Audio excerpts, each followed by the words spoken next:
पिछले लेक्चर में हमने डाइपोल एक्सटर्नल फील्ड में अगर रखा जाए तो उस पर टॉर्क और फोर्स इन चीजों के बारे में पढ़ा। फिर हम आए रोटेशनल इक्विलिब्रियम की तरफ, ठीक है।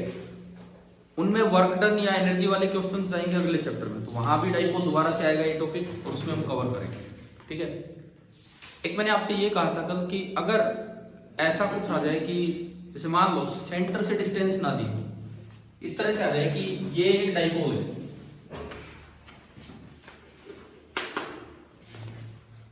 और दिया है कि ये शॉर्ट ही है डाइपोल, तो लेकिन इसकी ये लेंथ दे दी a, कितनी भी दी जा सकती हो तो कोई फर्क नहीं पड़ता, है ना। और ऐसा हो कि यहाँ क्यू रखा है या माइनस क्यू और एक क्यू से डिस्टेंस दिखा रखी हो r। अब मैं जा रहा हूं फील्ड कैलकुलेशन की तरफ। एक जो सिंपल सा तरीका होता है एक्सिस पे फील्ड कैलकुलेट करने वाला, वो मैं नहीं करवा रहा हूं। उसमें क्या होता है, सेंटर से हम दूरी मानते हैं r, पूरी डिस्टेंस कितनी मानते हैं 2a, सेंटर से दूरी r दिखाते हैं, पूरी डिस्टेंस 2a, तो एक से होगी r माइनस a और एक से होगी r प्लस a। अगर यही डिस्टेंस सेंटर से होती r और ये 2a होती तो ये भी a और ये भी a, तो प्लस q से तो दूरी कितनी हो जाती r माइनस a और माइनस q से r प्लस a। क्या वो वाला प्रूफ कर रखा है हमने? किया हुआ है ना, वो तो अक्सर करते ही हैं। लेकिन अगर इस तरह से आ जाए एग्जाम में कि भाई यहां से r दूरी है और ये शॉर्ट है, शॉर्ट का मतलब है कि r बहुत बड़ा है किससे, a से, वो 2a का चक्कर ही नहीं। अब आए कि अब इस पॉइंट P पे आप फील्ड निकालो, ये पॉइंट A है कोई, तो फाइंड E एट A। ये आपका क्वेश्चन आ गया। पहले तो मुझे ये बताओ क्या वो कर लोगे अगर सेंटर से दूरी r है और पूरी लेंथ 2a है तो कैसे करते हैं?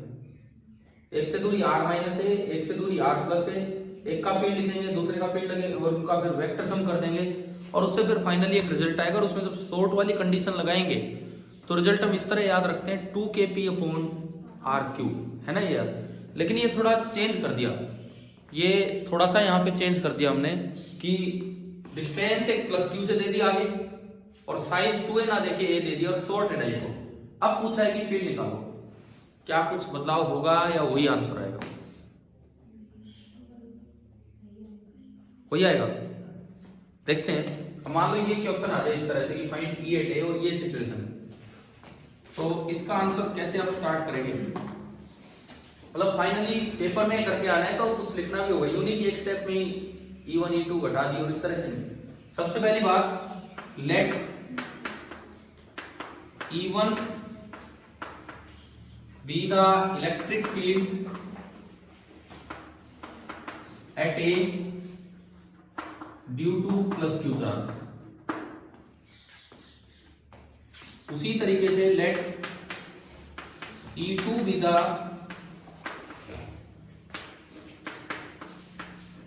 इलेक्ट्रिक फील्ड एट A, ये किस वजह से, ड्यू टू माइनस q। अब हम इफेक्ट नहीं पढ़ रहे, इफेक्ट ऑफ फील्ड नहीं पढ़ रहे, खुद इसको सोर्स की तरह ले रहे हैं कि कितना फील्ड जनरेट करेगा।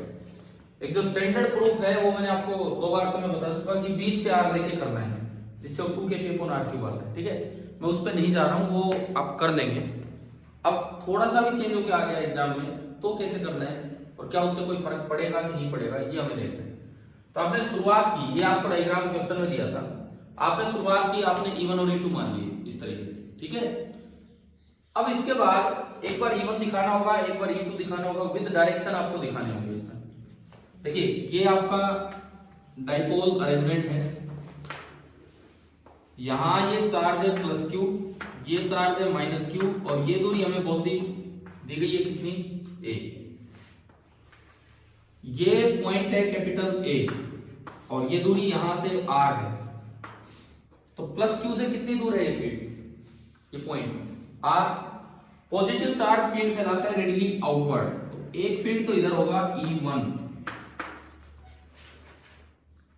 माइनस q से कितनी दूर है a पॉइंट, माइनस q से a प्लस r, और फील्ड किधर होगा माइनस q की वजह से, इनवर्ड, क्योंकि नेगेटिव चार्ज। कम होगा E1 से कि ज्यादा होगा, E1 से कम होगा या ज्यादा होगा? कम होगा क्योंकि डिस्टेंस ज्यादा है। तो एक छोटा फील्ड इधर बनाएंगे एंड ये आपका होगा E2 और ये है आपका E1। सबसे पहली बात, अगर ये क्वेश्चन आए और हमें ये सोल्व करना होता है, देखो ये आया नहीं है, ऐसा नहीं कि इस तरह से आया हुआ है कहीं, वो तो सीधा टॉपिक आता है तो हम सेंटर से लेते हैं, लेकिन थोड़ा भी बदलाव करके दे सकते हैं आपके पेपर में। तो अगर हमें ये सिंप्लीफाई करता हूं, E1 E2 निकालने हो, तो E1 और E2 की वैल्यू कौन से लॉ का यूज करके लिखते हैं?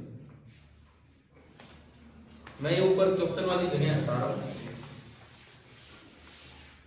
इसके बाद ये डायग्राम बनाने के बाद हमें लिखना चाहिए, बताना चाहिए कि हम जो फॉर्मूला यूज करेंगे कौन सा फॉर्मूला है, कूलम्ब्स लॉ।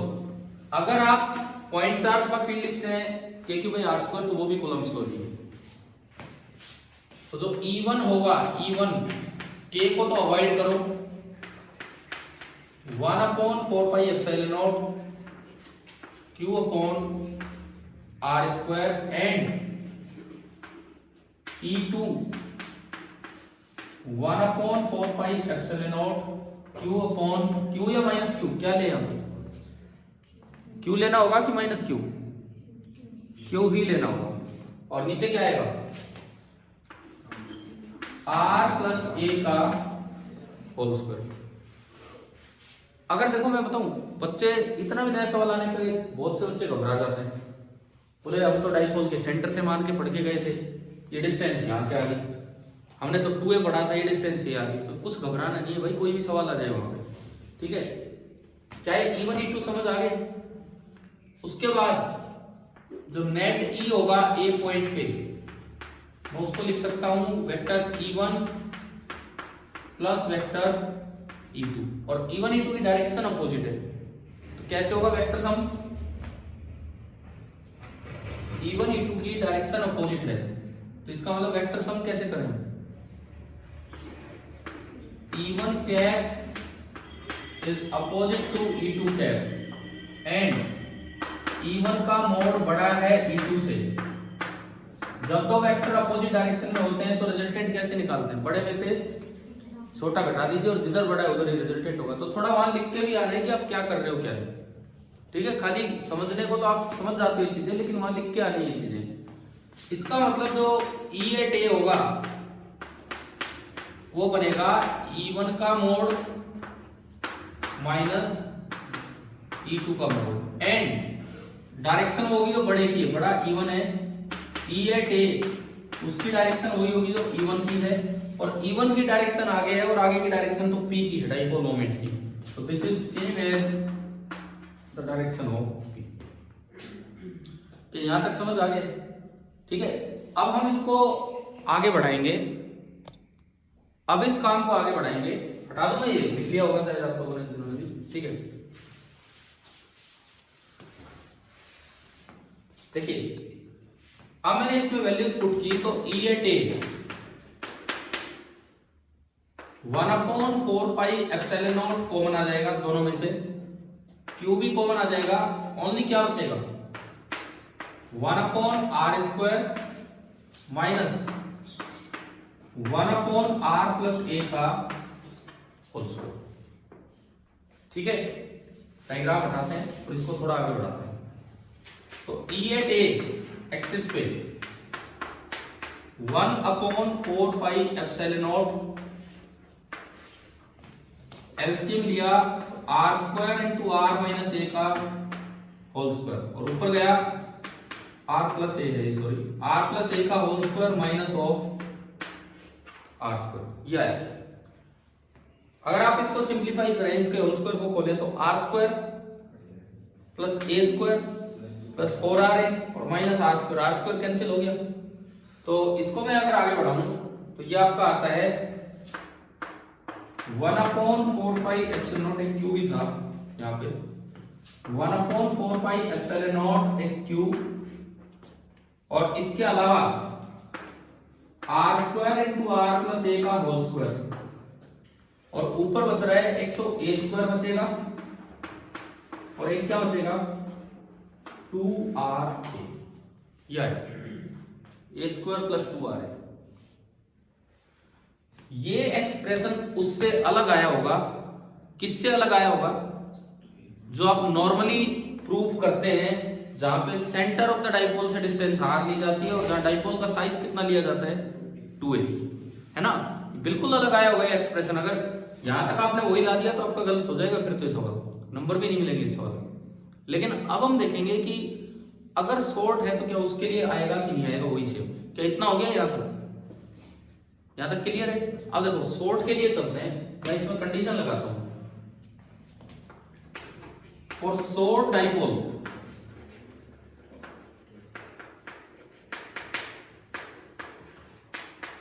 अगर मैं शॉर्ट डाइपोल की बात करूं तो r बहुत बड़ा होगा, 2a का तो कोई चक्कर नहीं है। कौन है यहाँ पे? a है, क्लियर है? अगर r बहुत बड़ा है a से तो सबसे पहली बात मैं r प्लस a को लगभग क्या लिख पाऊंगा? r लिख पाऊंगा। r प्लस a को लगभग हम r लिख देंगे यहाँ पे, ठीक है? अगर मैं इसमें से ये चीज यहां देखूं, इसमें मैं अगर देखूं ये चीज तो यहां नजर भी आएगी। कैसे? r प्लस a को तो हम r लिख ही लेंगे, साथ ही साथ एक और चीज होनी है। इसमें कौन सी टर्म इग्नोर हो रही है? नहीं, एक तो ये है और एक ये है, इनमें से कौन सी टर्म इग्नोर होगी? देखो आप अगर इनमें से a कॉमन ले लें, कर दूं ये पे चेंज। मैं अगर इनमें से a कॉमन ले लूं तो इसमें तो बचा a और उसमें बचेगा 2r। अगर मैं a कॉमन लूं तो ये बचा 2r प्लस a। जब r ही बहुत बड़ा है तो 2r भी बहुत बड़ा होगा, तो r प्लस a को भी आप r लिख सकते हैं एंड 2r प्लस a को इसी तरह से आप क्या लिख सकते हैं? 2r। तो ये दोनों एप्रोक्सीमेशंस इसमें यूज करेंगे। हमने दोनों एप्रोक्सीमेशंस इसमें यूज की, तो 2r प्लस a को लिख दिया 2r और r प्लस a को लिख दिया r। तो क्या बना ये?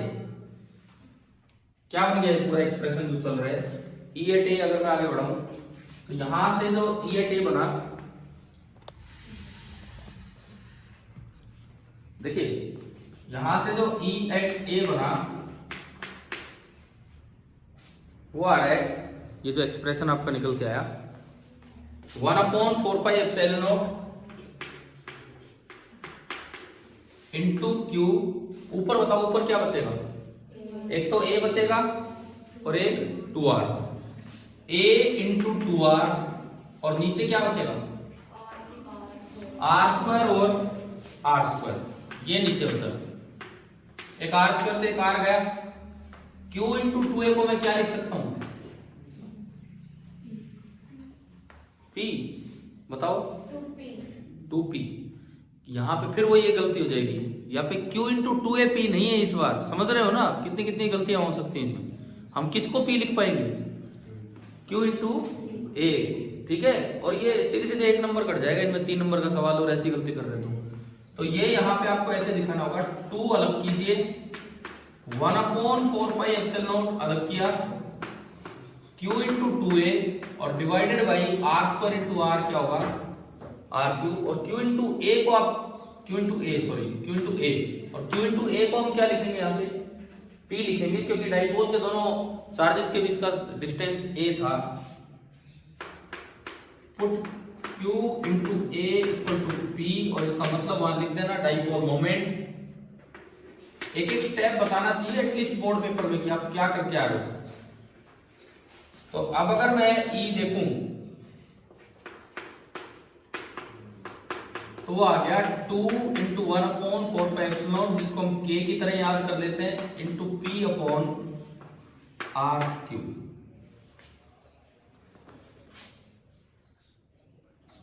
बताइए क्या समझ आया कि नहीं आया? कैसे किया?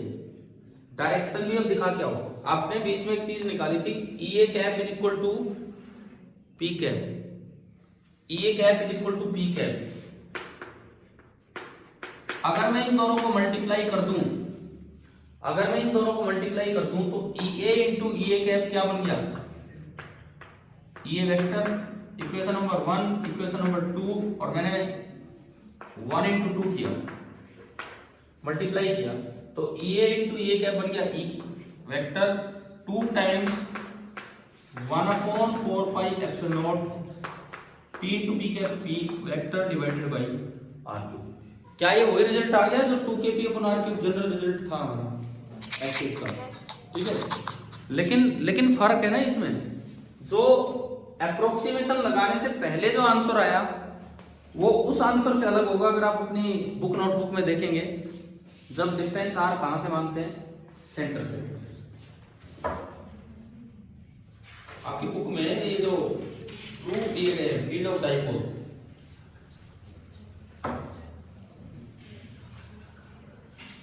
बुक में जो प्रूफ दिया गया है उसमें 2a डिस्टेंस मानी है, 2a सेपरेशन माना है, और r कहां से मान रखा है, सेंटर से मान रखा है। बहुत ज्यादा गलती होने के चांसेस आखिरी स्टेप में थे। हम ठीक है सब कुछ सही करके आ रहे हैं, हमें क्या पता फाइनल आंसर सेम आएगा अलग आएगा उससे। तो बहुत ज्यादा गलती होने के चांस यहाँ होते हैं कि हम q इंटू 2a को क्या लिखते हैं, p, और अगर आपने p लिख दिया तो आपका आंसर आता है kp अपॉन r क्यूब, और आपको लगता है भाई अलग है ये तो उससे क्या पता सही हो, जबकि आंसर यहाँ भी क्या आएगा 2kp अपॉन r क्यूब। तो डाइपोल ऐसा है या वैसा है, कैसा भी है कर लेंगे हम, कूलम्ब्स लॉ सुपरपोजिशन प्रिंसिपल से प्रूफ। और अब अगर वैसा आता है तो उसका भी प्रूफ कर लेना, उसमें एक दूरी होगी r माइनस है और एक दूरी होगी r प्लस है, बिल्कुल सेम ऐसे ही चलोगे। ये एक्सप्रेशन अलग आएगा उधर, लेकिन फाइनल एक्सप्रेशन शॉर्ट डाइपोल का क्या आएगा, बिल्कुल सेम है।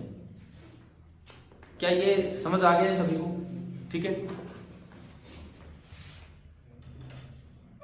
एक शॉर्ट डाइपोल की फील्ड लाइंस बनानी आ सकती हैं, तो शॉर्ट डाइपोल्स की फील्ड लाइन हमें याद होनी चाहिए ढंग से। किस तरह से देखते हैं,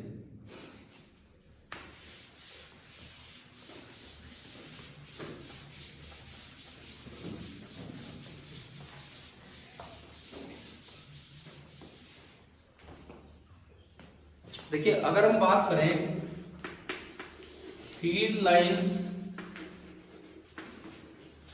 ऑफ शॉर्ट डाइपोल, एक छोटे डाइपोल की फील्ड लाइंस, पहली बात जब शॉर्ट बोल दिया तो उसके साइज को बहुत ही थोड़ा सा दिखाना है। तो ये तो होगा पॉजिटिव चार्ज और ये क्या होगा आपका नेगेटिव, दिखाने की जरूरत भी नहीं है, बस ये प्लस है और ये माइनस है। अब देखो मुझे यूं बताओ,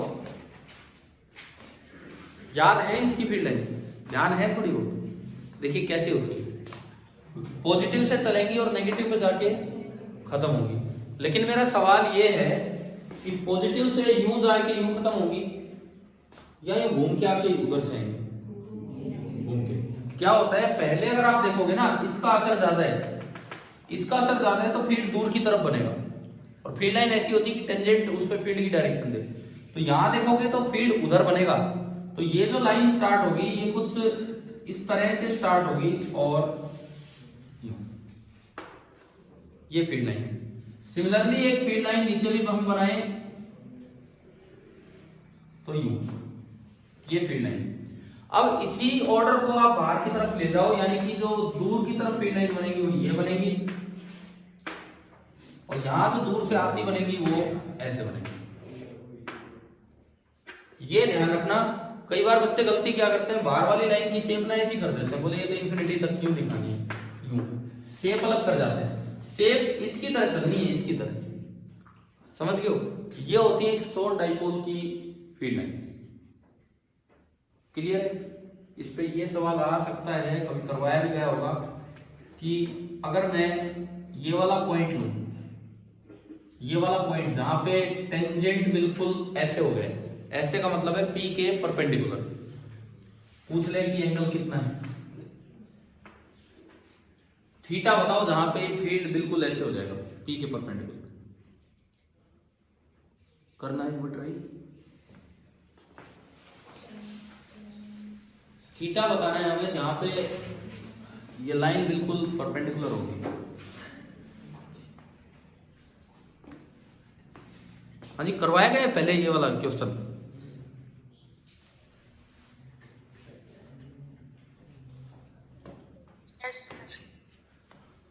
तो कितना होगा ये angle,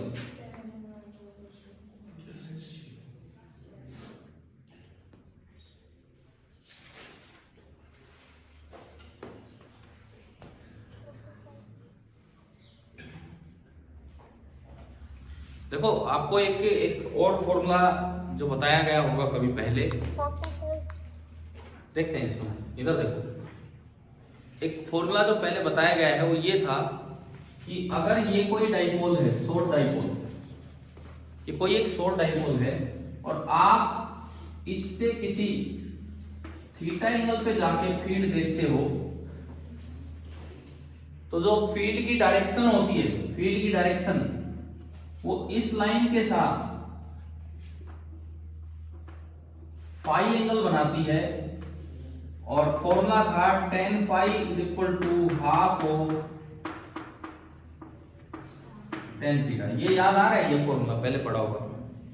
tan phi is equal to half of tan theta, ये आपका फॉर्मूला होता है। पता है कि किसी जनरल एंगल पे, थीटा एंगल पे जाके डाइपोल मोमेंट से आप कहीं फील्ड बनाओ और उसने उस लाइन के साथ फाई एंगल बनाया होता है, तो tan फाई होता है हाफ ऑफ tan थीटा। ठीक है, इसका भी प्रूफ होता है। डाइपोल मोमेंट के कंपोनेंट कर लो, p cos theta, p sin theta. p cos theta के लिए वो पॉइंट एक्सिस पे है और p sin थीटा के लिए वो पॉइंट इक्वेटोरियल पे। फिर दोनों फील्ड लिख के और रिजल्टेंट निकालते हैं, तो उससे बनता है। तो अब अगर मैं इसका यूज करूं, यहां देखो, यहां पे मैं अगर इसका यूज करूं, तो मैं अगर इस लाइन को आगे बढ़ाऊं, तो इस लाइन के साथ ये जो एंगल है ये हमारा फाई होगा और ये e की डायरेक्शन है, और ये एंगल मुझे थीटा निकालना है। मुझे थीटा निकालना है, लेकिन फाई तो ऐसी तो है उस लाइन के साथ कितने एंगल पे ही, मुझे वो थीटा निकालना है कि जहां पे अगर मैं फील्ड देखूं तो P के परपेंडिकुलर हो। ये है मेरा सवाल। तो एक बार तो एक रिलेशन तो ये लिखा हुआ tan phi is equal to half of tan theta. और बताओ इस थीटा और फाई में क्या रिलेशन है, दोनों का सम कितना है?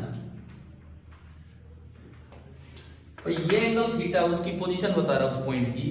तो अगर मैं इस लाइन को आगे बढ़ाऊं, इसके बिल्कुल पैरेलल, P के पैरेलल, तो ये ट्रांसवर्सल हो गया, तो ये थीटा तो ये भी थीटा हो जाएगा, कोरस्पॉन्डिंग एंगल। और ये लाइन E जो है वो P के परपेंडिकुलर है। ये हमें सवाल में दिया गया कि भाई जो E वेक्टर है वो परपेंडिकुलर है किसके? P के। तो अगर E P के परपेंडिकुलर है तो थीटा प्लस फाई कितना हो गया? 90 डिग्री। इसका मतलब हमें ये समझ आ रहा है कि theta plus phi is pi by 2, 90 degree. And एक रिलेशन हम इसमें जानते हैं कि tan phi is equal to half of tan theta. मुझे थीटा चाहिए तो फाई हटाओ, फाई हटाओ तो यहां से हटाओ, phi is equal to pi by 2 minus theta. Phi ये होगा, दोनों साइड आपने tan लिया, tan phi tan of pi by 2 minus theta. tan 90 minus theta क्या होता है? Cot theta. तो यहां से बना tan phi that is equal to cot theta. तो मुझे tan फाई ही तो रिमूव करना था उस इक्वेशन में, फिर तो हो जाएगा सोल्व। तो tan फाई की जगह आपने कोट थीटा उसमें रख दिया, इसका उसमें यूज किया, tan फाई की जगह कोट थीटा रखा, ये बना cot theta is equal to half of tan theta. Cot theta होता है 1 upon tan theta, cot theta होता है 1 अपॉन tan थीटा, और क्रॉस मल्टीप्लाई करोगे तो ये बनेगा tan square theta is equal to 2। 1 upon tan theta लिख के क्रॉस मल्टीप्लाई करके, और tan स्क्वायर थीटा 2 हो गया, तो tan थीटा आपका कितना हो गया? √2। और अगर आपको थीटा लिखना हो तो थीटा हो जाएगा tan इनवर्स ऑफ √2। ठीक है, इसके एंगल क्या होंगे वो छोड़ो, हमें कोई जरूरत नहीं याद करने की, इस तरह से करते। ठीक है, इस फॉर्मूले में कोई कंफ्यूजन की है कहां से आया? कर लेना ये डाइपोल के कंपोनेंट करके, जिस भी तरह से आता है।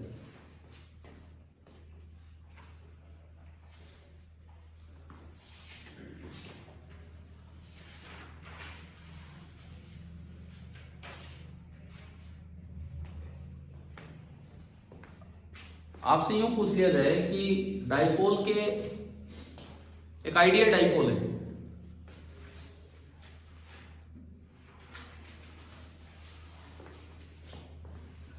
सवाल यूं आ जाए, एक आइडियल डाइपोल है और उसके एक्सिस पे फील्ड दिया जाता है 2kp/r3। क्या ये किसी भी आर के लिए वैलिड है? सवाल यूं आ जाए, एक आइडियल डाइपोल है और उसके एक्सिस पे फील्ड है 2 × 1/4πε0 p/r³। क्या ये किसी भी आर के लिए वैलिड है? क्या चीज, कितना ही आर हो, छोटा हो बड़ा हो कुछ भी हो। सुनो मेरा क्वेश्चन ढंग से सुनिए और इसका जवाब दीजिए। Is the formula E = 2 × 1/4πε0 p/r³ where p is the dipole moment of an ideal dipole valid on the axis for any distance r or not?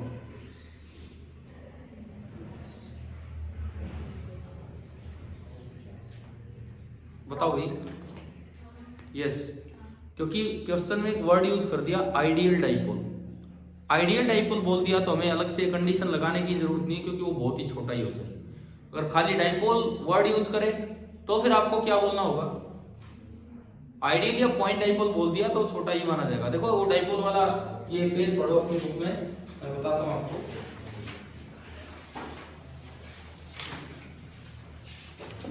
Page number 29, page number 29, physical significance of dipole से ऊपर जो paragraph है, physical significance of dipole से ऊपर जो paragraph है उसको देखते हैं। We can think of the limit when the dipole size 2a approaches 0. The charge q approaches infinity in such a way that the product p is equal to q into 2a is finite. पर dipole moment तो finite होगा, तो अगर 2a tends to 0 है तो इसका मतलब q tends to क्या हो जाएगा? इंफिनिटी। क्योंकि अगर 2a टेंड्स टू 0 हुआ और q थोड़ा सा ही रहा फिर तो p 0 ही हो जाएगा। वो तो इंफिनिटी इंटू 0 ही जाके एक फाइनाइट सी वैल्यू बनेगी। सबसे dipole is referred to as a point dipole. सबसे पहली बात तो ये आ जाए, सवाल ही आ जाए कि what do you mean bye a point dipole. इसका क्या जवाब होगा? इसमें खाली एक बात नहीं, इसमें दो बातें बतानी है। What do you mean bye a point dipole? एक तो दोनों चार्जेस, दोनों सेंटर ऑफ चार्ज के बीच का separation tends to 0 and the magnitude of charge either positive or negative tends to infinity. समझ रहे हो क्या? डिस्टेंस जो है दोनों चार्ज के सेंटर के बीच में वो टेंड्स टू 0 हो और जो मैग्नीट्यूड ऑफ चार्ज है वो टेंड्स टू इंफिनिटी हो, तब जाके वो डाइपोल कैसा कहलाएगा? आपका पॉइंट डाइपोल। पॉइंट डाइपोल अगर वर्ड आता है तो खाली इसका मतलब यही नहीं लेना है कि 2a टेंड्स टू 0, साथ में ये भी लेना है कि q टेंड्स टू इंफिनिटी, तभी इंफिनिटी इंटू 0 एक फाइनाइट नंबर बन पाएगा। समझ आ गया? और उसके बाद क्या लिखता है अगली लाइन? आप किताब नहीं लेके आते है आपकी, आप क्यों लेके आते यार? अपनी अपनी देखो भाई, अपनी अपनी बुक साथ लेके बैठोगे, उसमें अंडरलाइन करोगे कुछ चीजें, तभी तो अच्छा होगा ना। देखिए इसके बाद फॉर अ पॉइंट डाइपोल, अब आगे लिखता है for a point dipole equation 1.20 and 1.21। आप इस पेज पे देखो 1.20 कौन सी इक्वेशन है? क्या 2kp/r³ टाइप है ना? तो ये इक्वेशन ट्रू है, लेकिन आगे क्या लिख दिया इसने? ट्रू फॉर एनी आर, चाहे आर छोटा हो बड़ा हो कोई फर्क नहीं पड़ता। तो ये सवाल भी हमें झांसा देके जा सकता है पेपर में। पूछे पॉइंट डाइपोल क्या है, आप आधी बात बता के आते हो, ओनली क्या बता के आएंगे कि उसका साइज टेंड्स टू 0 है, लेकिन उससे नहीं बनेगा। Size tends to 0 and charge tends to infinity. दूसरी बात, क्या पॉइंट डाइपोल के लिए ये वाले जो फॉर्मूले हैं कोई लिमिट है आर पे कि कहां तक वैलिड होंगे कहां नहीं होंगे? कोई लिमिट नहीं है, किसी भी आर के लिए ये वैलिड रहेंगे। ठीक है, इक्वेटोरियल वाला प्रूफ करवाऊंगी, हो जाएगा? हो जाएगा ना? कर लोगे इक्वेटोरियल वाला प्रूफ? हाँ भाई, किसी को पूछना है क्या इक्वेटोरियल वाला प्रूफ?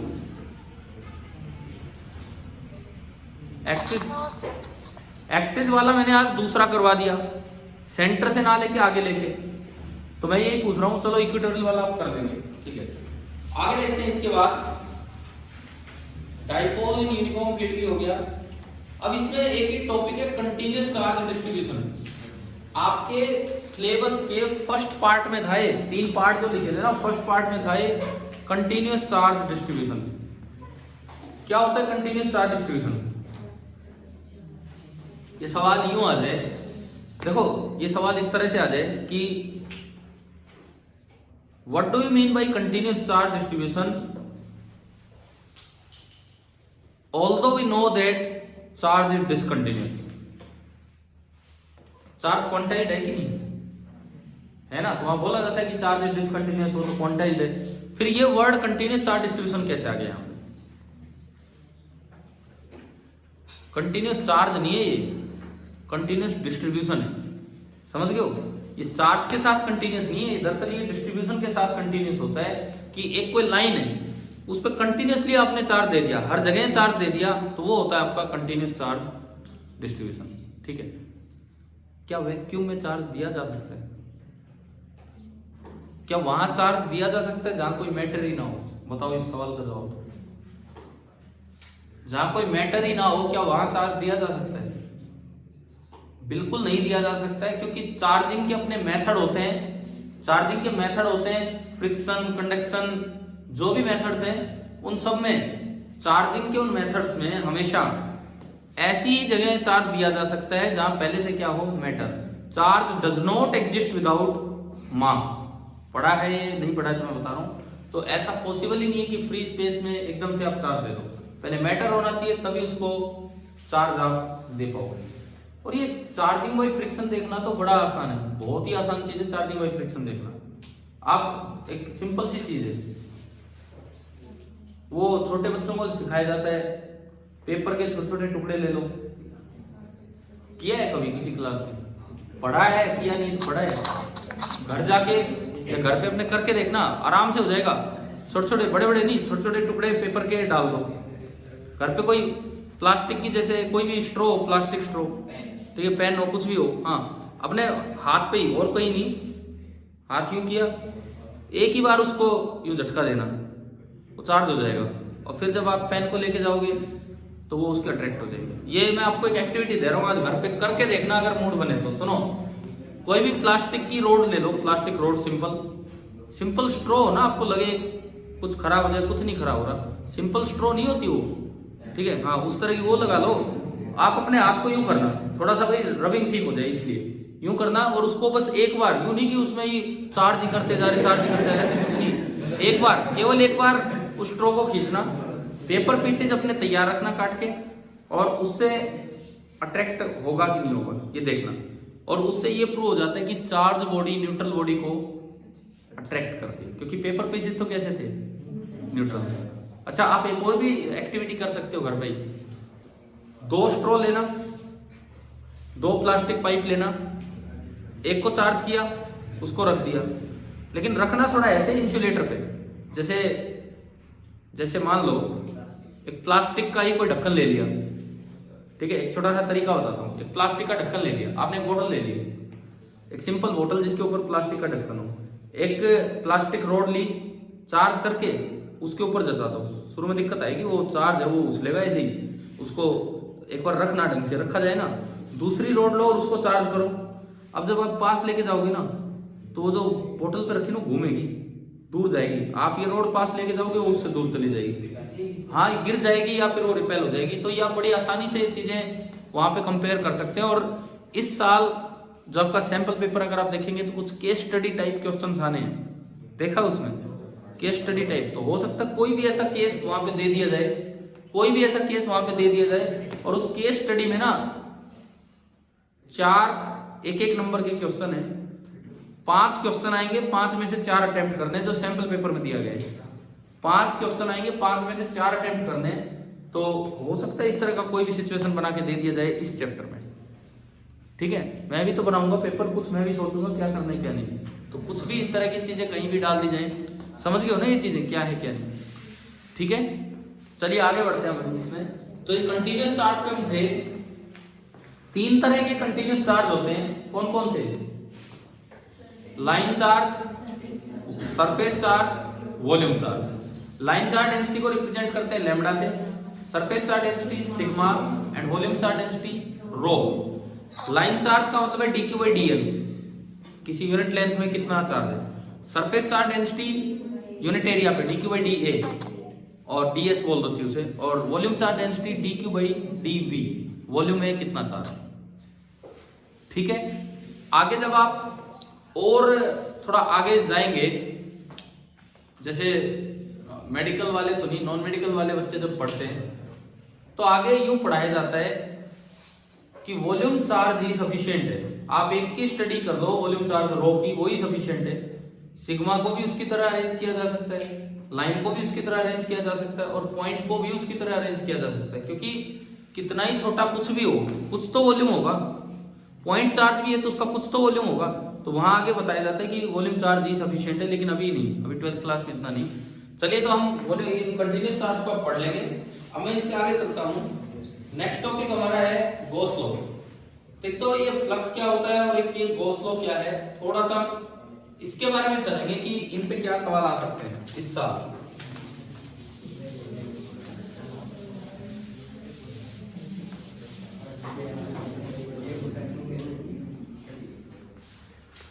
देखिए जो फ्लक्स है, फ्लक्स दरअसल ये फिजिक्स का वर्ड नहीं है, ये तो मैथ्स की एक क्वांटिटी है। किसी भी वेक्टर के फ्लक्स का मतलब होता है उस वेक्टर का सरफेस इंटीग्रल। फ्लक्स का मतलब ही इतना सा होता है, फ्लक्स का मतलब ही इतना सा होता है, surface integral of A vector. Flux का मतलब इतना सा होता है, surface integral of A vector. अगर मैं बात करूं इलेक्ट्रिक फ्लक्स की,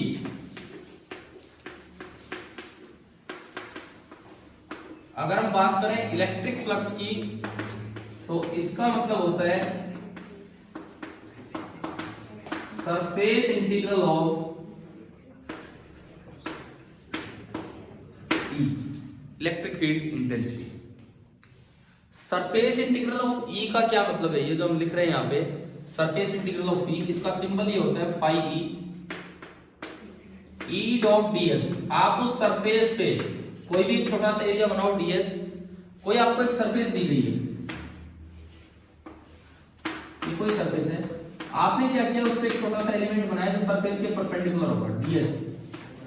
फिर वहां पे ई देखा, नेट ई किधर है पता नहीं, किधर होगा जहां भी होगा।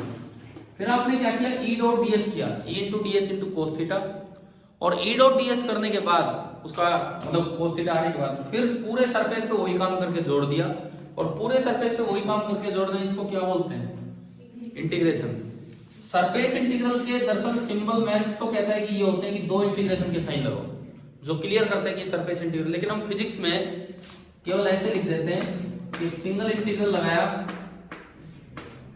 क्या करते हैं बताओ, क्या करते हैं, क्या करते हैं फिजिक्स में, कैसे रिप्रेजेंट करते हैं इसको, इसके बीच में राउंड सर्कल लगा देते हैं। वो तो मैथ्स में भी लगाते हैं, वो तो यहां भी लगता है, वो तो अलग ही मतलब है। अरे किस चीज को कहां बता रहे हो, सर्कल लगाने का तो मतलब ये होता है कि जिस सरफेस पे आप इंटीग्रेशन कर रहे हो वो सरफेस क्लोज है, वो तो यहां भी लगता है और यहां भी लगेगा। फिजिक्स में इसके नीचे बस एक एस लिख देते हैं। एस लिखने का मतलब है कि आप कौन सा इंटीग्रेशन कर रहे हो, सरफेस इंटीग्रल, क्योंकि दो इंटीग्रेशन साइन से बच्चा घबरा जाएगा, क्या हो रहा है यार ये, है ना, एक ही बहुत है इस तरह से। और अगर ये सरफेस बंद हो, पूरी 3D क्लोज सरफेस हो, तो हम इंटीग्रेशन के ऊपर क्या लगा देते हैं, सर्कल लगा देते हैं। वो सर्कल वो यूं दिखाता है कि ये जो इंटीग्रेशन जिस सरफेस पे हो रहा है वो एक क्लोज सरफेस, ठीक है। 2D सरफेस सारी ओपन होगी, 3D सरफेस क्लोज भी हो सकती है और ओपन भी हो सकती है। ये है फ्लक्स की डेफिनेशन। सिंपल इलेक्ट्रिक फ्लक्स यही होता है। अब मान लो एग्जाम में ये आ जाए 1 नंबर का question, name the physical quantity whose SI unit is volt metre. हालांकि मैं आगे चला गया अगले चैप्टर पे वोल्ट, लेकिन कोई नहीं, मैं तो यहां पे रिलेट कर रहा हूं। Name the physical quantity whose SI unit is volt metre, कौन सी होगी? वैसे तो फ्लक्स के टाइम पे मैं बता रहा हूं तो फ्लक्स ही होगी। कैसे होगी अब ये बताओ कैसे? ई की यूनिट हम आगे पढ़ेंगे, अगले चैप्टर में हम ई की यूनिट पढ़ेंगे। ई की यूनिट यहां तो पढ़ रहे हैं न्यूटन पर कूलम, और वहां पढ़ेंगे वोल्ट पर मीटर। इलेक्ट्रिक फील्ड की एक यूनिट होती है वोल्ट पर मीटर, V बराबर ED, E बराबर V/D, उससे आता है। और एरिया की यूनिट क्या होती है? एरिया मीटर स्क्वायर, मीटर से मीटर, तो ये वोल्ट मीटर है, ठीक है। पूरा चैप्टर पढ़ के चले गए, उसने पूछ लिया भाई वो क्वांटिटी बताओ जिसकी SI यूनिट वोल्ट मीटर है। हम दूसरे चैप्टर में घूम रहे हैं, वोल्ट तो वहां आता है, और ये तो यहां से बन गया फिर पूरा। समझ आ गया नहीं कैसे क्या है? ठीक है। अच्छा, ये फ्लक्स बाय डेफिनेशन निकालने पे एक बहुत अच्छा सा आपका एनसीईआरटी में सोल्ड एग्जांपल है। एग्जांपल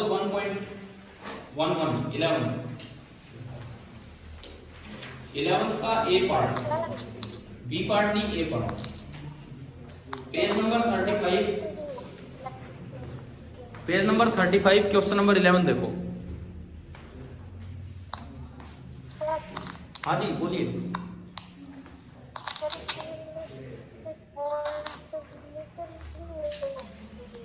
एक मिनट दोबारा बोलो यार, आवाज ही नहीं सुनाई दे रही।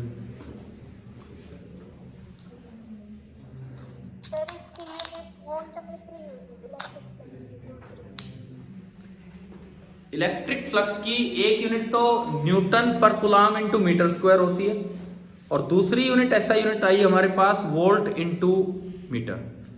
फ्लक्स की ही ये यूनिट है वोल्ट इंटू मीटर, इस तरह से।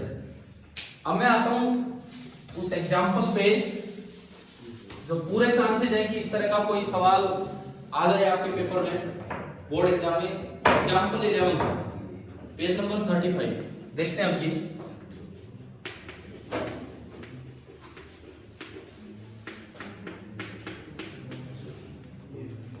देखिए इसमें दिया गया है the electric field components in figure 1.27। अच्छा, इस क्वेश्चन पे जाने से पहले मैं आपको ये बता देता हूं कि वैसे तो इलेक्ट्रिक फ्लक्स का फॉर्मूला अभी आपने पढ़ा E डॉट ds, लेकिन इसमें दो बातों का ध्यान रखना है। If the surface is two dimensional,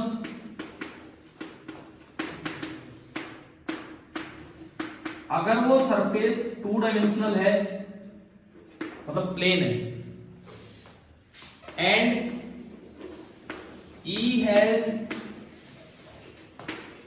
no spatial variation,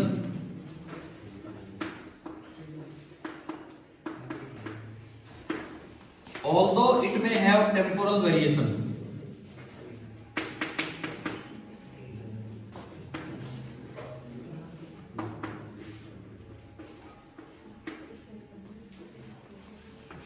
Although it may have temporal variation,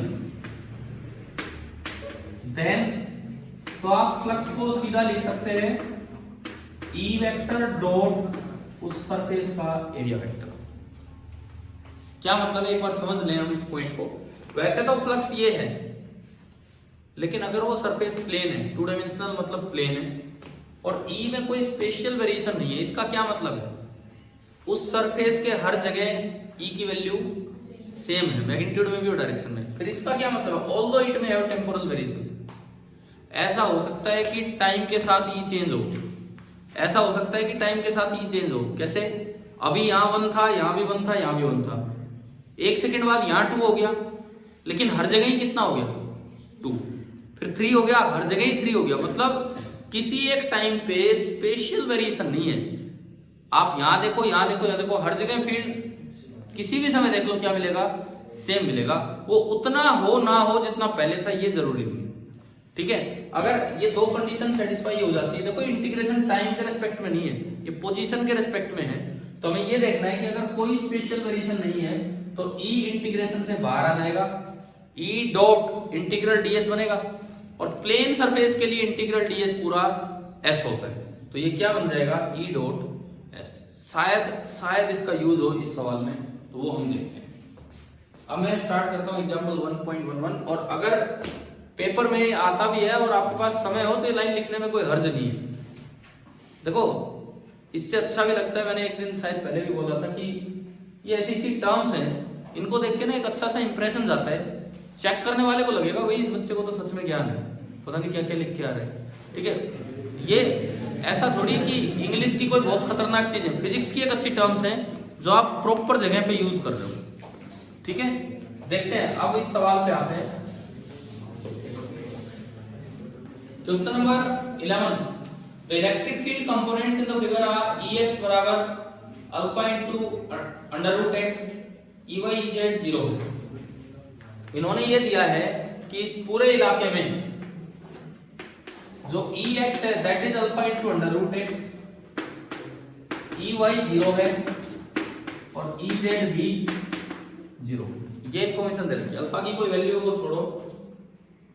calculate the flux through the cube, B part अभी नहीं, बी तो गॉस लॉ से होगा। एक इन्होंने एक क्यूब दिखा रखा है, मैं वो क्यूब बनाता हूं, एक्स आगे वाई ऊपर जेड बाहर। एक्स एक्सिस जो है वो हमने आगे की तरफ बनाया,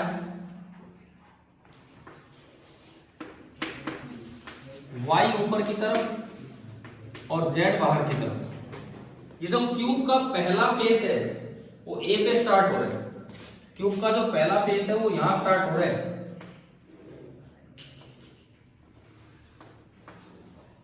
और ये दूरी है ए पे, x बराबर ए पे, ठीक है।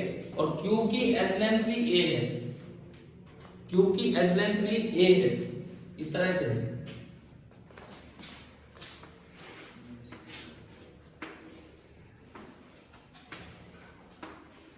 तो ये अगला फेस कहां जाके खत्म होगा, 2a पे। अगर उस क्वेश्चन में इतना क्लियर ना दिख रहा हो, वो एक जगह a लिखा हुआ है साइड में, तो आप a और 2a लिख लेना, मतलब ये पोजीशंस हैं जहां से x एक्सिस कट कर रहा है ना, वो ये पोजीशन है x और 2a। आपको इस क्यूब में फ्लक्स निकालना है। फ्लक्स का मतलब केवल और केवल होता है सरफेस इंटीग्रेशन, और कुछ नहीं, ठीक है। हर जगह डॉट प्रोडक्ट करके और इंटीग्रेशन करना है। देखो सबसे पहली बात मैं टॉप फेस की बात करूं, ये ज्यादा अच्छा होता है कि ऐसे क्यूब में आप नाम डाल दीजिए, A B C D W X Y and Z, ये हमने बोल दिया, ठीक है। एक्स को अवॉइड करो, पी क्यू आर एस ले सकते हो।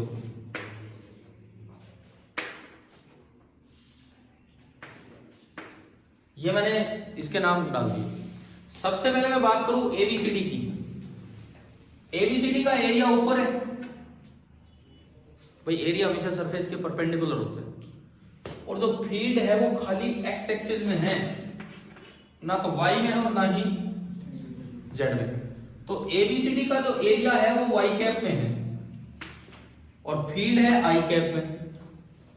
तो देखो एक एक करके अगर हम लें तो फॉर एबीसीडी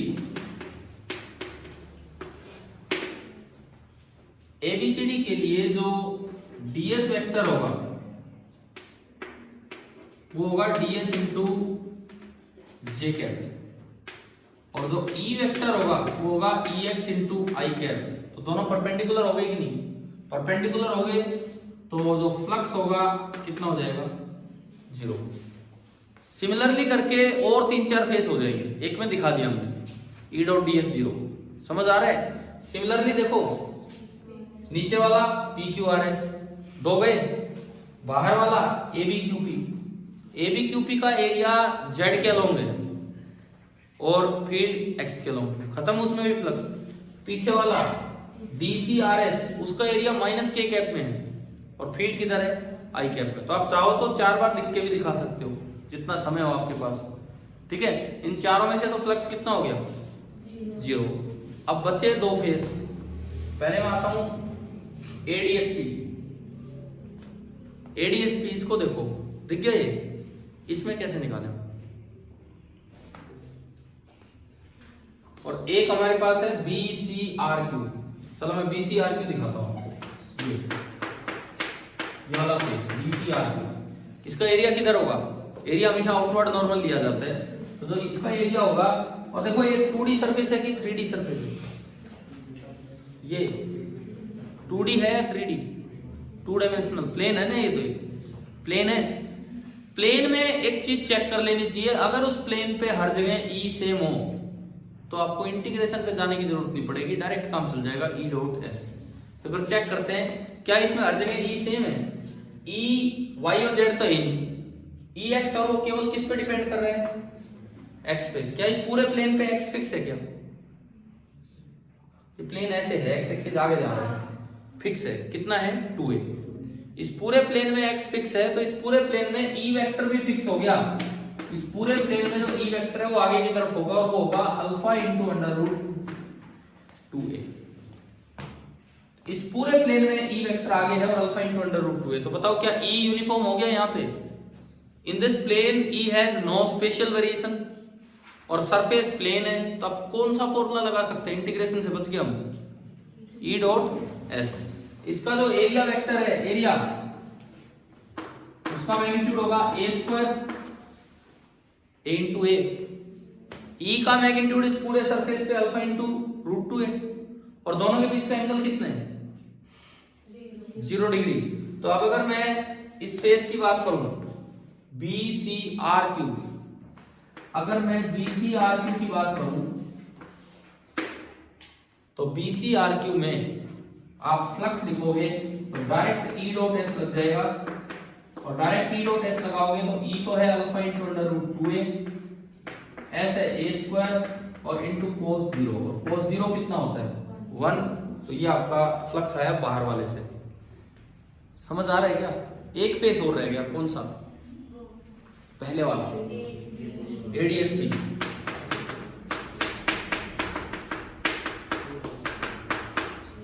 एडीएसपी का एरिया किधर होगा? पीछे। एडीएसपी का जो एरिया होगा पीछे होगा और ए स्क्वायर ही होगा, और जो ई होगा वो आगे। ई जो होगा वो आगे होगा, कितना होगा?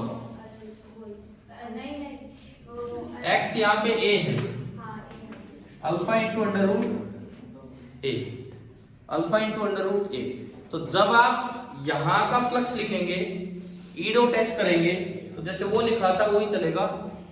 ई की जगह आएगा अल्फा इंटू रूट ए, रूट 2a नहीं रूट ए की जगह, एरिया की जगह क्या आएगा? इसकी जगह ए स्क्वायर, और कोस 180 डिग्री जो कि होता है -1।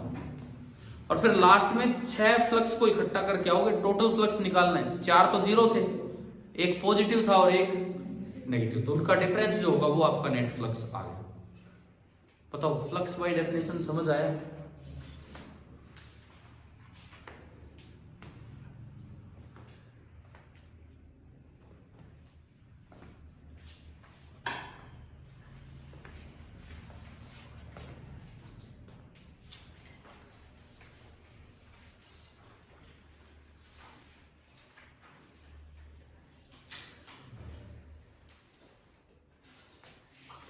अब ऐसे सवालों में जब भी फ्लक्स बाय डेफिनेशन पूछते हैं, एक पार्ट हमेशा ऐड कर ही देते हैं कि चार्ज कंटेन इसके अंदर कितना है। शायद आपके बुक में भी बी पार्ट में यही पूछा हो, है ना?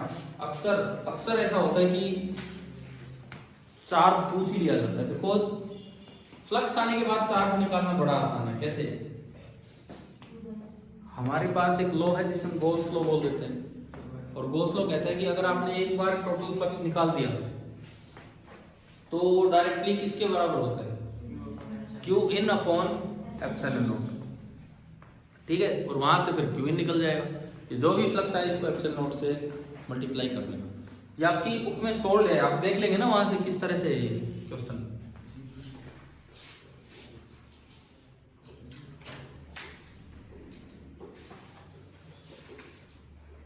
अब हम चलते हैं एग्जाम्पल नंबर 12 पे। यही फ्लक्स वगैरह समझने के लिए अब हम चलते हैं एग्जाम्पल नंबर 12 पे।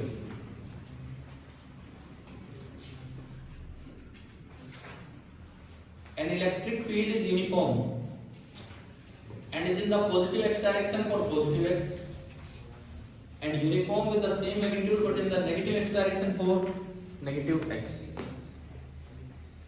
ये कैसा फील्ड है? पॉजिटिव में x की तरफ तो उसकी डायरेक्शन उधर है, और नेगेटिव x की तरफ उसकी डायरेक्शन अपोजिट होगी, और वैसे magnitude same. It is given that E बराबर 200 I cap for x greater than 0 and minus 200 I cap for x less than 0। करें, स्टार्ट करें ना ये वाला।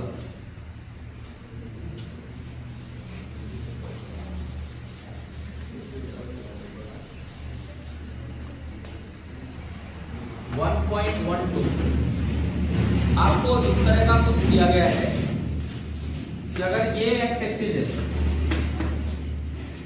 अगर ये x एक्सिस है और ये ओरिजिन है, आगे x एक्सिस और ये ओरिजिन है, तो इससे आगे वाले जितना भी पॉइंट है उन सभी पे E x की तरफ है और मैग्नीट्यूड सेम है 200, ऐसा नहीं कि मैग्नीट्यूड कम ज्यादा हो रहा है, इससे इधर भी मैग्नीट्यूड तो उतना ही है लेकिन डायरेक्शन अपोजिट हो। ये ऐसा फील्ड समझ आ गया है क्या है? ठीक है। अब ये लिखता है right circular cylinder of length 20 centimetre and radius 5 centimetre has its centre at the origin and its axis along x axis so that one face is at x बराबर 10 and other is at x बराबर -10। ये कह रहा है axis x axis है, इसका centre origin पे है, एक फेस x बराबर 10 पे है और एक फेस कहां है x बराबर -10। क्या ये सिलेंडर आ गया समझ में? देखो ये क्वेश्चन अगर ऐसे आए ना तो वो डायग्राम हो सकता है ना दे, क्योंकि इसमें इतनी बातें बता रखी है कि डायग्राम खुद भी बच्चा बना सकता है। What is the net outward flux through each flat face? पहला पार्ट ये B through the side face, C total. तो पहले तीन पार्ट में तो फ्लक्स बाय डेफिनेशन निकालना और कुछ नहीं, और फिर डी में वही पूछ लिया होगा कि टोटल चार्ज कितना उसके अंदर। पहले फ्लैट फेस को देखते हैं, पहले इस फ्लैट फेस को देखते हैं, इधर वाले फ्लैट फेस को। पहले ये वाला फ्लैट फेस हम देखते हैं। 2D है ना, ये 2D है तो चांस से इंटीग्रेशन ना करना पड़े। क्या E कांस्टेंट है उस पे? बिल्कुल कांस्टेंट है 200, तो डायरेक्ट हो जाएगा E डॉट S। तो अगर मैं इसमें से फ्लक्स लिखूं, E भी आगे 200, एरिया दिया है क्या अलग से?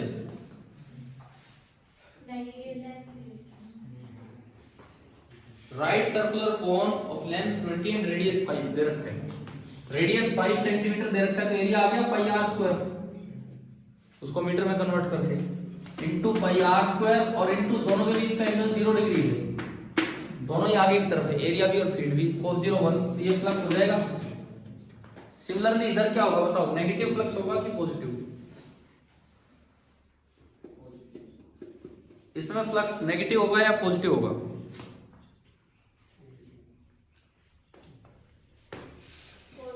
पॉजिटिव ही होगा, नेगेटिव नहीं होगा, क्योंकि पिछले सवाल में क्या था, दोनों साइड फील्ड की डायरेक्शन आगे थी। इस सवाल में फील्ड उल्टा हो गया उधर। तो अगर मैं देखूं तो फील्ड इधर, एरिया भी इधर, तो फिर से एंगल 0 डिग्री, तो फ्लक्स सेम ही आ जाएगा और कितना होगा, पॉजिटिव ही होगा। ठीक है। एक पार्ट में पूछा है, दूसरे पार्ट में ये कर्व्ड सरफेस से कितना होगा? 0, बिकॉज कर्व्ड सरफेस पे आप कहीं भी कोई एरिया मानेंगे तो वो कैसे बनना है, फील्ड के परपेंडिकुलर। तो कर्व्ड सरफेस में से कितना होगा? 0। फिर अगर टोटल पूछे, इतना प्लस 0, मतलब जो इसका है उसका डबल, वो टोटल हो गया। और फिर लास्ट पार्ट में पूछता है कि चार्ज एनक्लोज कितना है, तो चार्ज एनक्लोज कितना होगा? क्यों भाई? Epsilon not. ठीक है, उसको इक्वेट कर देंगे टोटल फ्लक्स को क्यू बाई एप्सिलॉन नॉट से, और वहां से क्यू निकल जाएगा।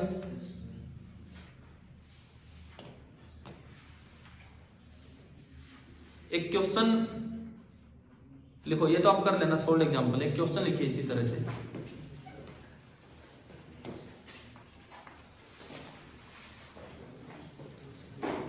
There is a region of uniform electric field, there is a region REGION, there is a region of uniform electric field.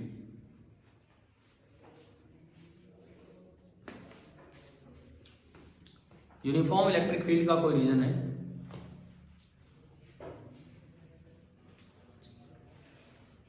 Find the net charge enclosed, find the net charge enclosed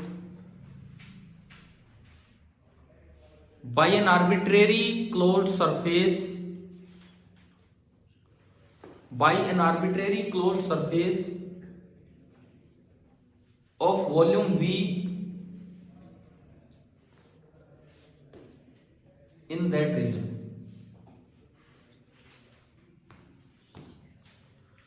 Of volume V in that region.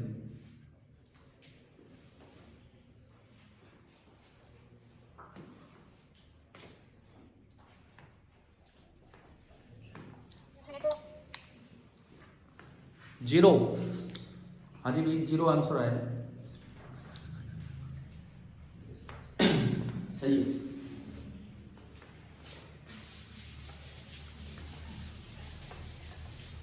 देखिए बिल्कुल सही है। फिर से वही बात है, अब मैंने फ्लक्स नहीं पूछा, मैंने पहला दूसरा तीसरा पार्ट नहीं पूछा, मैंने डायरेक्ट ही चौथा पार्ट पूछ लिया, समझ गए हो। अभी जो सवाल था, क्या उन दोनों सवाल में हर बार लास्ट पार्ट आ रहा था? तो अगर कभी भी नेट चार्ज पूछे तो आपके दिमाग में एक बार में एक ही चीज आनी चाहिए कि भाई क्या निकालना चाहिए, फ्लक्स निकालना चाहिए, और फिर लास्ट स्टेप पूछ लिया हमसे। ठीक है, देखो इसमें क्या, इसमें कहीं फ्लक्स का नाम लिया इस सवाल में नहीं लिया। तो पेपर में कई बार ना ये क्लिक ही नहीं करता कि ये फ्लक्स का क्वेश्चन है, हम कुछ और कूलम्स लॉ सोचते रहते हैं, जबकि ये तो फ्लक्स का सवाल है। क्या होगा देखो, एक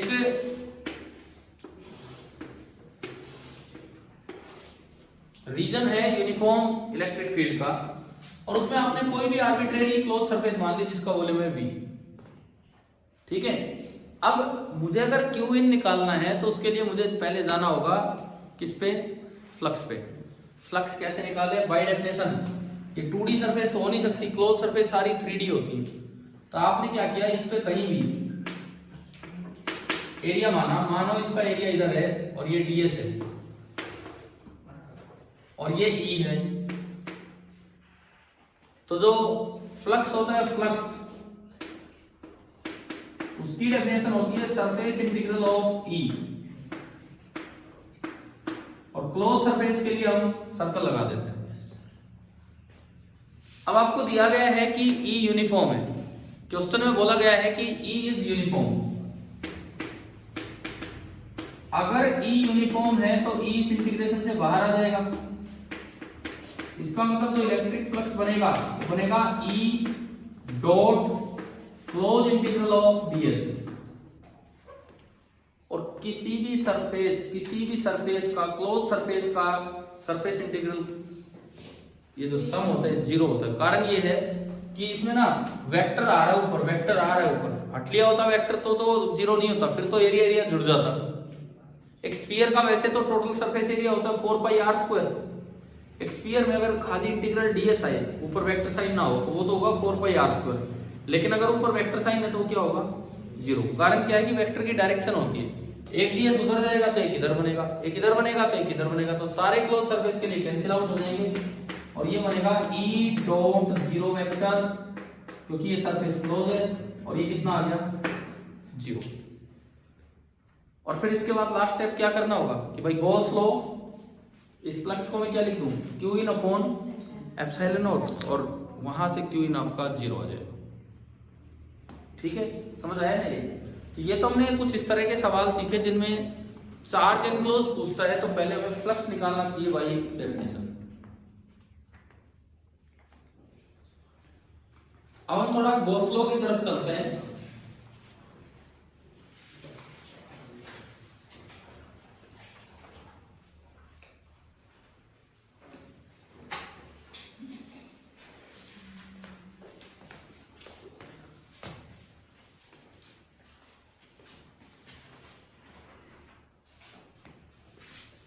देखिए गॉस लॉ की तरफ हम चलते हैं।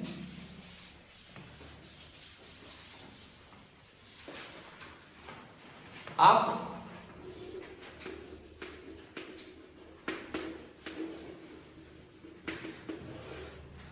सिंपल गॉस लॉ लिखते हैं आप, उसकी हम जो पढ़ते हैं वो कौन सी फॉर्म होती है, इंटीग्रल फॉर्म। हम पढ़ते हैं गॉस लॉ की इंटीग्रल फॉर्म। एक डिफरेंशियल फॉर्म भी होती है, वो हमें नहीं पढ़नी। और इंटीग्रल फॉर्म ये है कि किसी क्लोज सरफेस पे E का सरफेस इंटीग्रल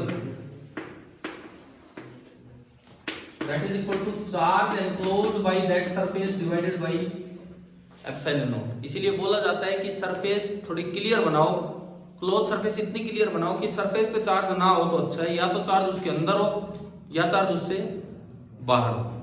ठीक है, सरफेस इस तरह चूज करनी चाहिए अक्सर, जरूर वही हो ही नहीं पा रहा तो वो फिर वहां से भी पास होगी, कोई नहीं। अब इसमें ये आपने कोई भी एक सरफेस बनाई, अंदर कई चार्ज बैठे, उनका प्लस माइनस करके सारा सम वो क्या है, क्यू। चार्ज बाहर भी बैठे, चार्ज बाहर भी बैठे। आप मुझे ये बताओ, आपने ds बनाया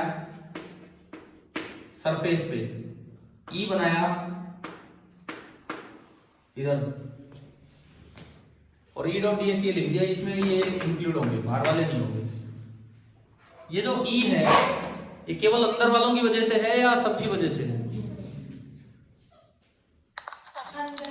सबकी वजह से, सबकी वजह से। ये जो ई है ना, ये ई ये केवल अंदर वालों की वजह से नहीं है, ये नेट ई है। ये ई सबकी वजह से है, ये ई नेट ई है।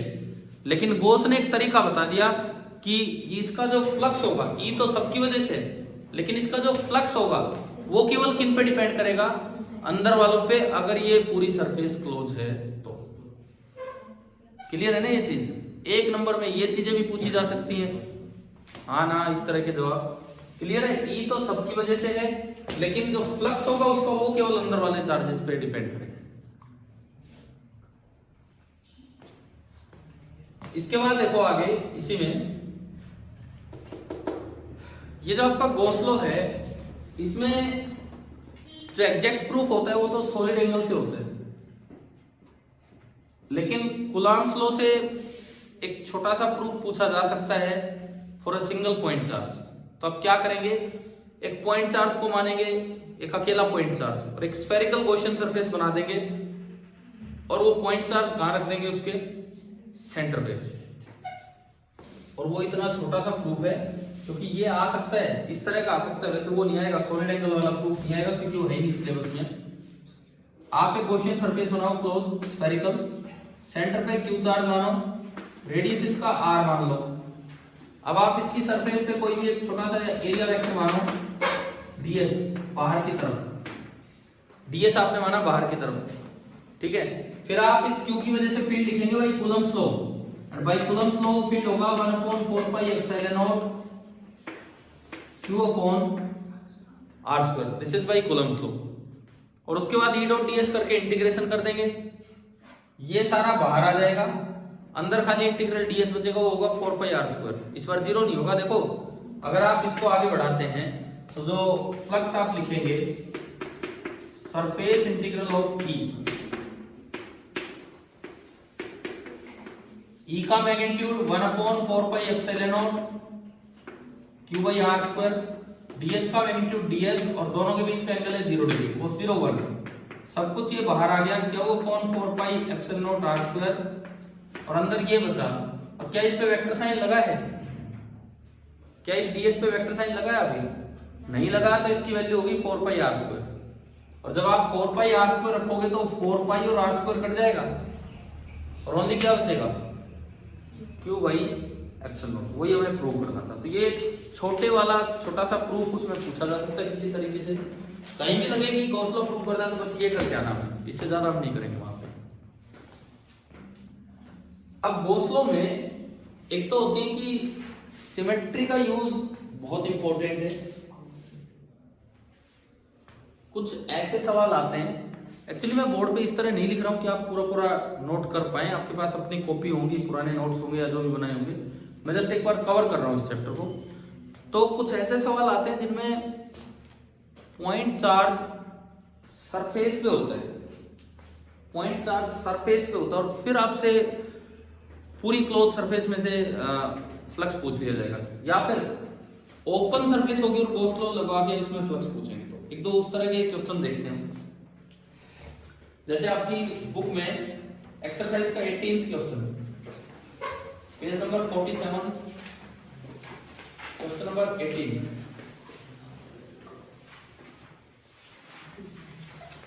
Page number 47, question number 18।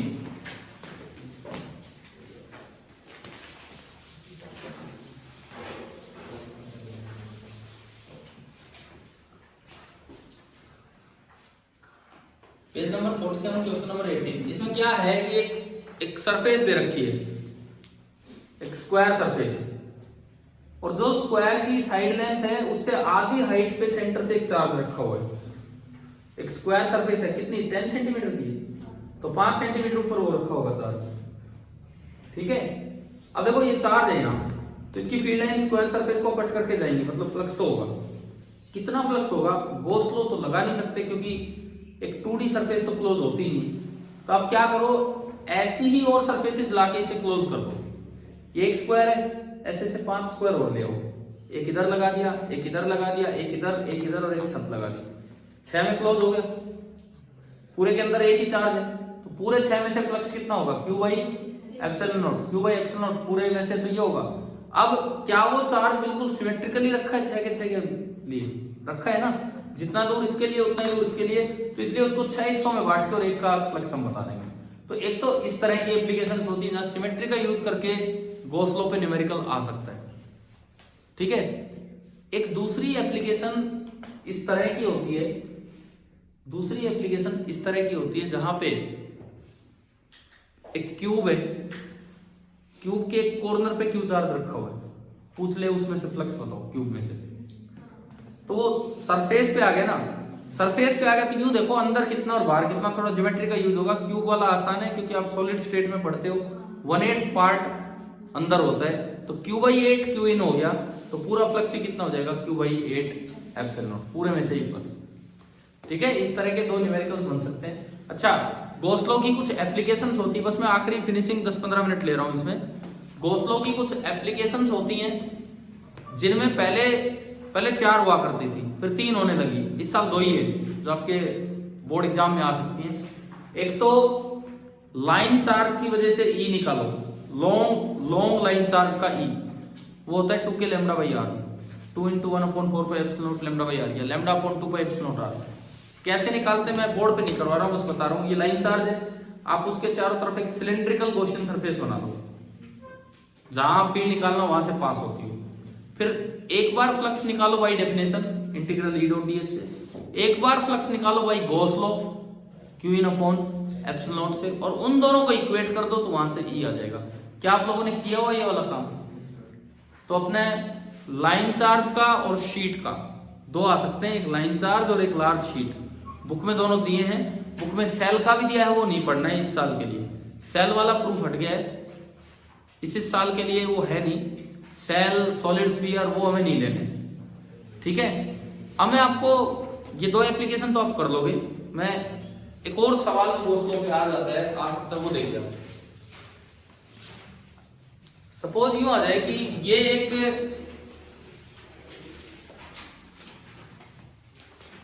कोई भी एक कंडक्टर है,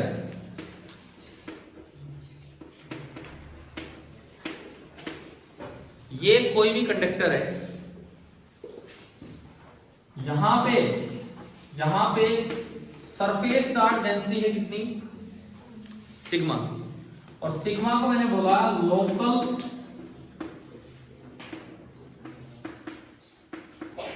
surface charge density, local surface charge density, local मतलब इस जगह की, हर जगह अलग अलग हो सकती है। अब आपसे यूं पूछ लिया जाए कि जस्ट इसके बाहर फील्ड परपेंडिकुलर होगा, ये आप लोग पढ़ लोगे कि कंडक्टर की सरफेस पे हमेशा फील्ड परपेंडिकुलर होता है इलेक्ट्रोस्टैटिक कंडीशन में, है ना। तो आपको ये बताना है कि जस्ट इसके बाहर E कितना होगा।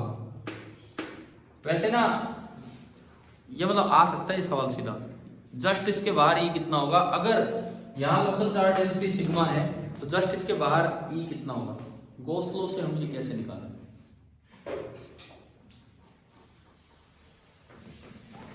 तरीका देखो मैं बताता हूं।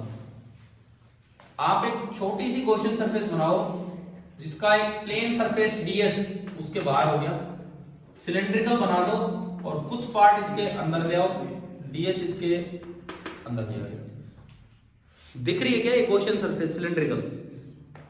हमें नजर आ रही है सभी को, सिलेंड्रिकल गॉसियन सरफेस है। मुझे वहां पे E निकालना है। एक रिजल्ट आप जानते होंगे कि कंडक्टर की बॉडी के अंदर इलेक्ट्रिक फील्ड कितना होता है, 0। कंडक्टर की बॉडी के अंदर इलेक्ट्रिक फील्ड 0 होता है, तो अंदर तो कहीं E है ही नहीं। बाहर E जो है वो कैसे होता है, सरफेस के परपेंडिकुलर। तो अगर आप यहां देखोगे तो एरिया इधर है, फील्ड परपेंडिकुलर, यहां देखोगे एरिया इधर है, फील्ड परपेंडिकुलर। तो देखो इतने पार्ट में से तो फ्लक्स बाय डेफिनेशन इसलिए 0 क्योंकि अंदर तो E नहीं है। ये साइड वाले कॉर्ड में से इसलिए 0 क्योंकि E ds के परपेंडिकुलर है। तो अगर आप इस पूरे सरफेस में से फ्लक्स निकाले बाय डेफिनेशन तो ओनली एक सरफेस में से बचा। मान लो ये सरफेस एरिया ds है, तो इसमें से बचा E into ds into cos 0, cos 0 कितना 1, तो ये फ्लक्स पूरे में से E आ गया कितना E इंटू ds, ठीक है। अब बाई गॉस लॉ, ये तो है बाई डेफिनेशन, आपने निकाला, पेपर में आता है तो थोड़ा एक्सप्लेन करना चाहिए, अंदर Q0 साइडों में बाहर Q0 इस तरह से। अब आप बताओ कि भाई गॉस लॉ कैसे निकालें हम, भाई गॉस लॉ कैसे निकालें? भाई गॉस लॉ फ्लक्स होता है Q in upon epsilon not. इस शीट, ये जो सिलेंडर है, इसके अंदर कंडक्टर का कितना एरिया है? देखो ये कोई शीट है मान लो, और एक ds क्रॉस सेक्शन का सिलेंडर इसको कट करते हुए निकला है, तो शीट का कितना एरिया सिलेंडर के अंदर गया? ये कोई छोटा सा सिलेंडर है जिसका ये एरिया ds है, ये एरिया ds है इधर वाला प्लेन, और ये इस शीट में से आर पार निकल गया, तो शीट का कितना एरिया सिलेंडर के अंदर? ds, समझ रहे हो? ds एरिया ही अंदर है, तो इसका मतलब इस शीट का जो एरिया है, इस कंडक्टर का जो एरिया है सिलेंडर के अंदर, वो कितना होगा? नियरली ds, और वहां सरफेस डेंसिटी कितनी है चार्ज की? सिग्मा, मतलब यूनिट एरिया पे सिग्मा चार्ज है, तो ds एरिया पे कितना होगा? Sigma ds। तो ये आपका बना sigma ds upon epsilon. Flux चीज से निकालो, फ्लक्स चीज से आप जो दो स्टैंडर्ड एप्लीकेशन है वो भी पढ़ेंगे, तो उनमें भी दो तरीके से फ्लक्स निकाल के इक्वेट करना होगा। तो फ्लक्स तो सेम ही होगा, तो आपकी इक्वेशन बनेगी E into ds that is equal to sigma into ds upon epsilon. ds से ds गया और E कितना आ गया? Sigma upon epsilon. आ गया समझ? जस्ट आउटसाइड अ कंडक्टर जो फील्ड होता है वो कितना होता है? सिग्मा अपॉन एप्सिलॉन, और जस्ट इनसाइड कितना होता है? 0। अब मेरा एक और सवाल है यहाँ पे, क्या ये E इसी सिग्मा की वजह से है या सब की वजह से?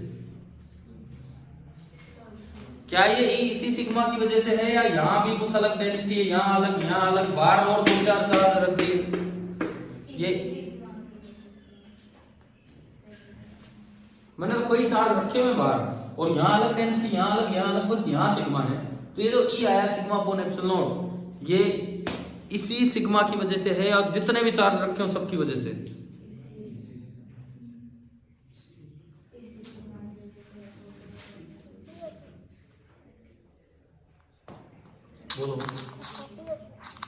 बोलो भाई, जवाब दो, आप लोग बताओ कुछ भी।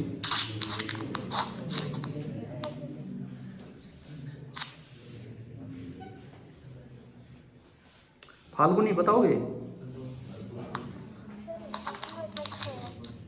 सबकी वजह से है, सबकी वजह से।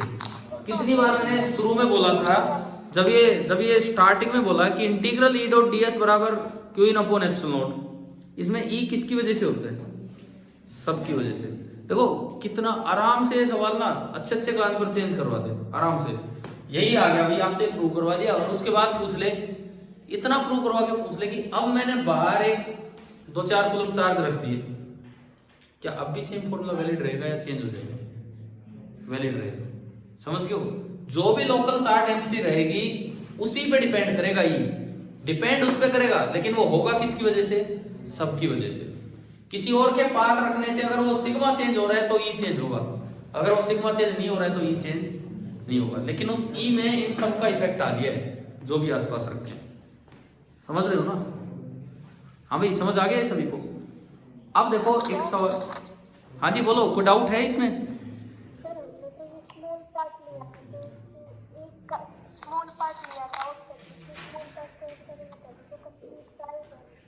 नहीं, हमने सुनो, हमने यहां पे जब फ्लक्स निकाला बाय डेफिनेशन, तो हम चार्ज तो लेते ही नहीं, हम तो ये कहते हैं कि फील्ड कितना है, और वो फील्ड किसकी वजह से? सबकी वजह से लेते हैं। तो भाई मैंने देखा, और ये हम जानते हैं कि किसी भी कंडक्टर की सरफेस पे हमेशा फील्ड कैसे होता है? परपेंडिकुलर होता है। तो कितने चार्ज रख लो, फील्ड तो परपेंडिकुलर ही रहेगा।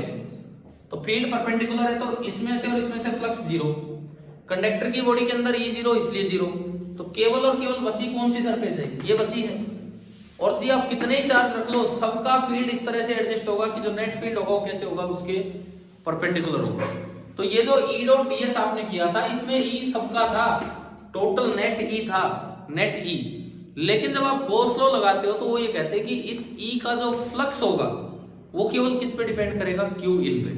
तो आपने जब ये सरफेस बनाई क्लोज सरफेस, तो क्यू इन में तो केवल ये चार्ज आया ना, ये वाला। यहाँ जो ई है वो तो सबकी वजह से है, दूर दूर तक के चार्जेस की वजह से। लेकिन इस ई का जो इस सरफेस में से फ्लक्स होगा वो केवल किस पे डिपेंड करेगा, इस पे डिपेंड करेगा।